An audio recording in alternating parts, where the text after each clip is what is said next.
Hello दोस्तों, कैसे हैं आप। पर आज हम पढ़ेंगे क्लास 11th का चैप्टर डिस्टेंस एंड डिस्प्लेसमेंट। तो ये कौन से चैप्टर से है? ये है मोशन चैप्टर से, motion in a straight line. तो एक लाइन में जो मोशन है उसके बारे में हम स्टडी करेंगे। तो सबसे पहले हम पढ़ेंगे डिस्टेंस और डिस्प्लेसमेंट के बारे में। तो दोस्तों, आप पहले से पढ़ते आ रहे हैं कि जो डिस्टेंस होता है स्पीड इनटू टाइम होता है, और speed equal to distance upon time होता है। और आपने 9th में थोड़ा बहुत डिस्टेंस और डिस्प्लेसमेंट के बारे में पढ़ा ही होगा। तो मैं आपको बताऊं डिस्टेंस क्या होता है। डिस्टेंस तो हम इसको रिप्रेजेंट करते हैं डी से। तो फिर ये क्या होता है? ये होता है पाथ की लेंथ। पाथ कौन सा? तो दोस्तों, पाथ कौन सा होगा इसमें? पाथ होगा मोशन का पाथ। और दोस्तों, मोशन पाथ क्या होता है? आपने मोशन पिक्चर्स देखी होंगी, क्योंकि आप एक मॉडर्न जनरेशन के हैं। तो दोस्तों, मोशन पाथ क्या होता है? मान लीजिए मैं ए से बी जाऊँ, हमको सबसे ज़्यादा ये एग्जांपल देखने को मिलता है। ए से बी जाऊँ तो और मैं एल डिस्टेंस कवर करूँ, यानी कि एल एल लेंथ हो वो कवर करूँ। तो फिर दोस्तों, ये जो हमने पाथ कवर किया उसकी लेंथ क्या है? एल है। तो फिर जो डिस्टेंस क्या होगा? वो होगा एल होगा। और दोस्तों, डिस्टेंस के बारे में थोड़ा और जानते हैं। तो दोस्तों, डिस्टेंस क्या है? एक स्केलर क्वांटिटी है। स्केलर क्वांटिटी क्या होती है? इसके पास क्या है? मैग्नीट्यूड है। मैग्नीट्यूड यानी कि एक वैल्यू। तो ये बेसिक से आपको चलना है कि इसके पास एक मैग्नीट्यूड है यानी कि वैल्यू है, और इसके पास डायरेक्शन है कि नहीं। आप बताइए कि जो डिस्टेंस है उसके पास डायरेक्शन होगा कि नहीं। अगर होगा तो कैसे होगा? क्योंकि जो डायरेक्शन होता है वो डिस्प्लेसमेंट के पास होता है, जो हम अभी आगे पढ़ेंगे। तो इसके पास डायरेक्शन नहीं है दोस्तों। तो फिर अब हम देखते हैं कि डिस्टेंस ज़ीरो हो सकती है क्या? Can distance be zero? तो दोस्तों, डिस्टेंस कभी ज़ीरो नहीं हो सकती। फॉर एग्ज़ाम्पल, हम चले ए से बी, बी से सी, और ए बी सी ए। तो हमारा पाथ क्या है? हमारा पाथ क्या है? ए बी सी ए। तो दोस्तों, इसमें हमने क्या क्या डिस्टेंस कवर की? ए प्लस बी सी प्लस सी ए। तो दोस्तों, ये जो है वो कभी भी जीरो नहीं हो सकती, इसलिए हमारी जो डिस्टेंस होती है वो कैन नॉट बी जीरो। तो दोस्तों, हमने कंक्लूजन निकाल दिया कि जो डिस्टेंस है वो क्या है? Not equal to zero. तो अब इसकी एसआई यूनिट क्या है? मीटर। और एक छोटी सी सीजीएस यूनिट क्या है? सेंटीमीटर। तो ये तो आप जानते ही हैं, SI unit CGS, centimetre gram second unit. तो दोस्तों, अब हम जानते हैं एक बहुत ही इम्पॉर्टेंट टॉपिक के बारे में, डिस्प्लेसमेंट, जो कि आप क्लास 9 से ही आपने पढ़ा होगा। तो फिर ये क्या होता है? Shortest distance. ये है आपकी 9th की डेफिनेशन की। जो डिस्प्लेसमेंट क्या है?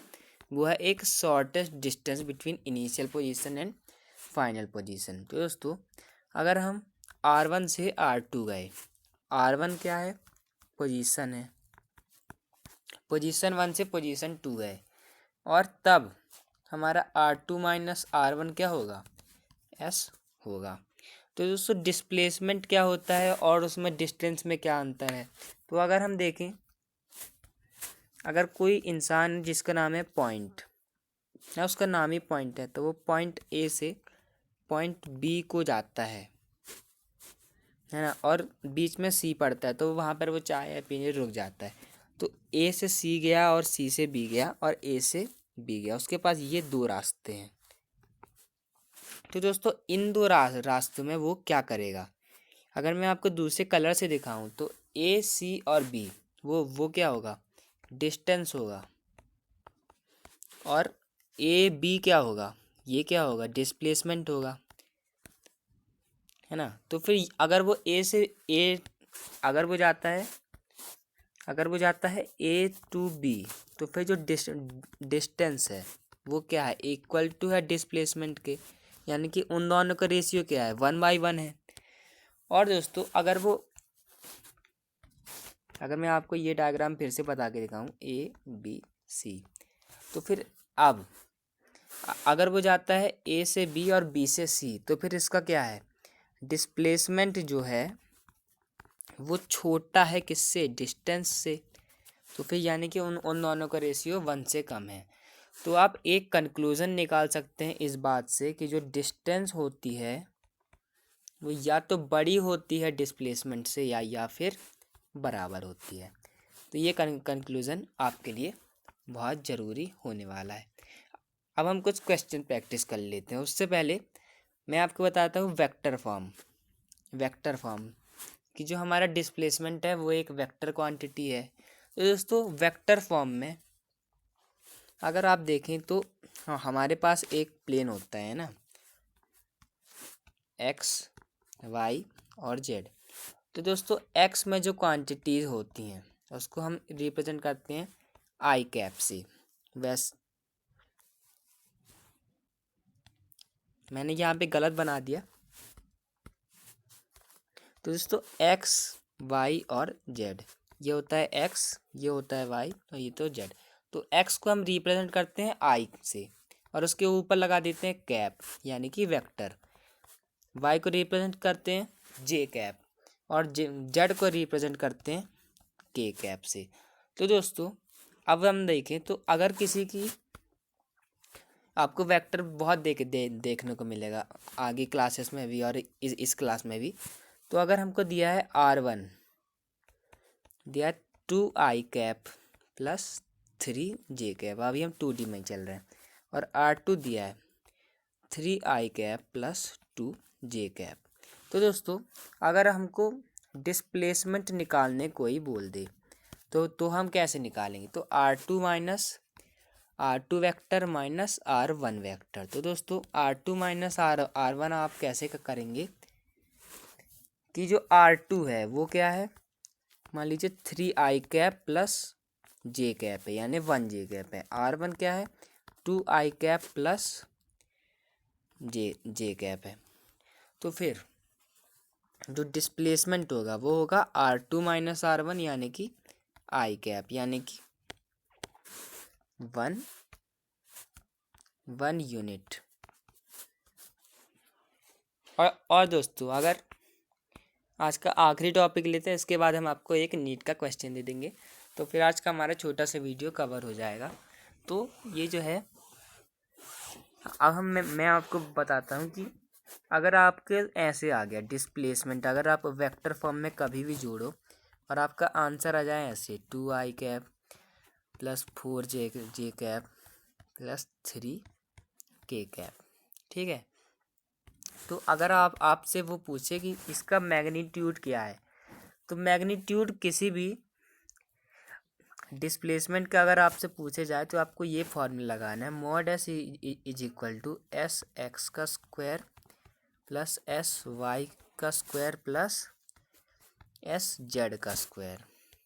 जैसे कि अगर आपको दिया है 3i cap plus 4j cap, तो आपको क्या निकालना है, अगर आपको मॉड एस निकालना है तो मॉड एस का फॉर्मूला होगा √3 का स्क्वायर प्लस 4 का स्क्वायर। तो फिर ये क्या हो जाएगा, √25 या फिर 5। तो दोस्तों अब हम देखते हैं कुछ एक नीट का क्वेश्चन। तो दोस्तों जो नीट 2022 में आया था, तो नीट 22। दोस्तों अब इसके लिए आपको एक दो फॉर्मूले पता होने चाहिए। The distance covered by a body of mass 5 gram is having linear momentum 0.3 kg meter per second in 5 seconds is 300 metre, 30 metre, 3 metre या फिर 0.3 मीटर। तो दोस्तों अब हम अगर देखें तो फिर हमको क्या दिया है, P इक्वल टू mv। आप पढ़ते हैं जो मोमेंटम होता है वो क्या होता है, मास इंटू वेलोसिटी होता है। तो हमको मोमेंटम आप अच्छे से देखिए तो फिर मोमेंटम जो है वो आपको दिया हुआ है 0.3 kg मीटर पर सेकेंड। तो 0.3 is equal to mass into velocity. तो दोस्तों पॉइंट से ये 0 कैंसिल हो जाएगा, 3/10 लिखेंगे। तो जो v आ रहा है हमारे पास वो आ रहा है 300, ये 100 वहाँ मल्टीप्लाई होगा अपॉन 5, तो v आ रहा है 60। तो v हम हमारे पास आ गया 60, और वो बोल रहे हैं कि 5 सेकंड में वो कितनी डिस्टेंस कवर करेगा। तो डिस्टेंस का फॉर्मूला होता है v into T, velocity into time. तो फिर क्या हो जाएगा, 60 इंटू 5 इक्वल टू 300 मीटर। तो ए ऑप्शन इसका सही हो जाएगा। Thank you for watching. अगर वीडियो अच्छा लगा तो लाइक कीजिएगा, सब्सक्राइब कीजिएगा। Thank you.